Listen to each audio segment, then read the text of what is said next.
সত্যি এই যে মিডিয়া থেকে যা শুনতে পেয়েছি গতকাল, এবং কিছু ছাত্রছাত্রীরাও ফোন করেছে রাত্রিবেলায়, যে ত্রিপুরা মধ্যশিক্ষা পর্ষদের যিনি প্রেসিডেন্ট, উনি 3 দিন আগে যা বয়ানটা দিয়েছেন, বলেছেন যে বাংলা এবং রোমান হরফে ককবরক বিষয়টা লেখা যাবে, এবং যে বিষয়টাতে নিয়ে বহু আলোচনা চলছিল এটা প্রায় সমাধানের দিকে চলে গেছে। হঠাৎ করে উনি নাকি গতকাল বয়ান দিয়েছেন যে উনার করার কিছু নেই এবং বাংলা স্ক্রিপ্টে ককবরকটাকে লিখতে হবে। উনি যে এই ইউটার্নটা নিয়েছেন, ইট ইজ দুর্ভাগ্যজনক, এবং আমি মনে করি পার্সোনালি, আগেও বলেছি, যেটা আমাদের রাজ্যের আইন শৃঙ্খলার অবনতির একটা কারণ হয়ে দাঁড়াতে পারে।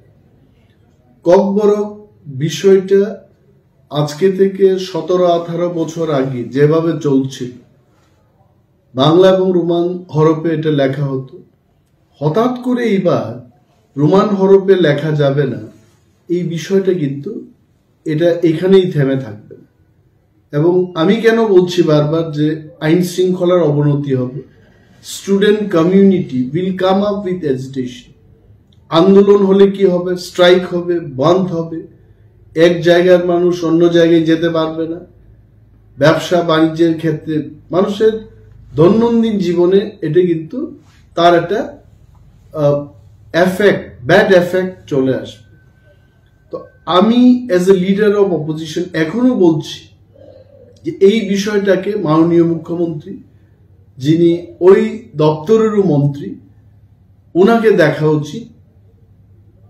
No one should play wrong politics with this. কারণ দিনের শেষে আমি বলছি একটা কথা, যে কিছু একটা যদি হয় ত্রিপুরাজ্যে, the first man who will be blamed is CM doctor Manik Saha. কে কাকে কি সাজেশন দিয়েছে, কার সাজেশনে এটা হচ্ছে, বোর্ড প্রেসিডেন্ট 3 দিন আগে যেটা বলেছে যে ককবরকটাকে রোমান হরফেও লেখা যাবে, বাংলায়ও লেখা যাবে, এই লোকটা হুট করে 3 দিনের পর এই ধরনের বয়ান নিয়ে আসবেন। I am sure something is being played behind the curtain, কিছু একটা চলছে।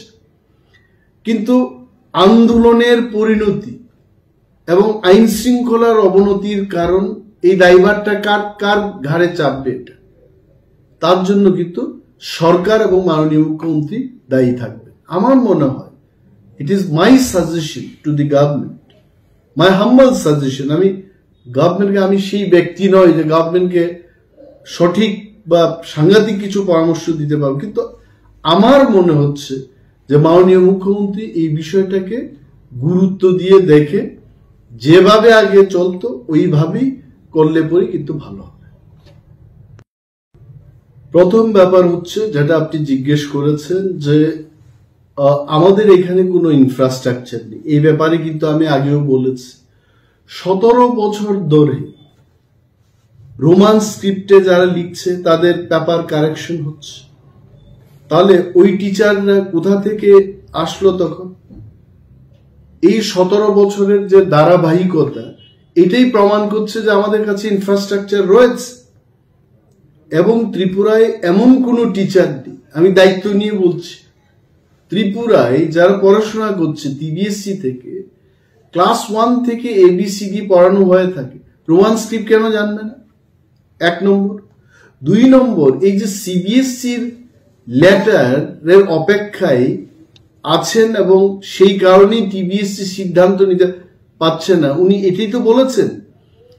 My question to the board president is TBSC running on the instruction of CBSE? TBSC is a state subject, এটা রাজ্য সরকার কর্তৃক নিয়ন্ত্রিত। এবং যদিও শিক্ষার ব্যাপারটা, এটা not only state matter, not only central গভর্নমেন্টের ম্যাটার, এটা কনকারেন্ট লিস্ট, অর্থাৎ রাজ্য সরকার এবং কেন্দ্রীয় সরকার শিক্ষা নীতি তৈরি করে থাকে। Both the government, they consult each other and do. But Kokborok being the language only in Tripura, এই ব্যাপারটা কেন্দ্রীয় সরকারের চাইতে রাজ্য সরকার আরো ভালোভাবে বুঝছে, এবং ককবরকটা তো আর কোথাও করা হয় না। টিবিএসসির স্বতন্ত্রতা এবং তার সিদ্ধান্ত নেওয়ার ক্ষমতা রয়েছে বলেই 17 বছর 18 বছর ধরে এই ককবরক সাবজেক্টটা বাংলা এবং রোমান স্ক্রিপ্টে লিখে আসছে ছাত্রছাত্রীরা। তাহলে কেন সভাপতি বলবেন যে এই বিষয়টার জন্য সিবিএসসির চিঠির উত্তরের অপেক্ষায় থাকবেন? It is absolutely baseless. আমি আবারও বলছি যে মাননীয় মুখ্যমন্ত্রী, যিনি দপ্তরের ভারপ্রাপ্ত মন্ত্রী, আজকে রাজ্যে যদি আন্দোলন হয় এটাকে নিয়ে, জনজীবন হেস্তনেস্ত হতে পারে আমি বলছি। আর যদি হয়, if anything goes wrong in this state, who will be responsible for this? CM এবং যারাই ওনাকে সাজেশন দিচ্ছে, I don't know, everything was all right 3 days before. সম্পূর্ণ people started welcoming, appreciating the government, appreciating the honourable CM.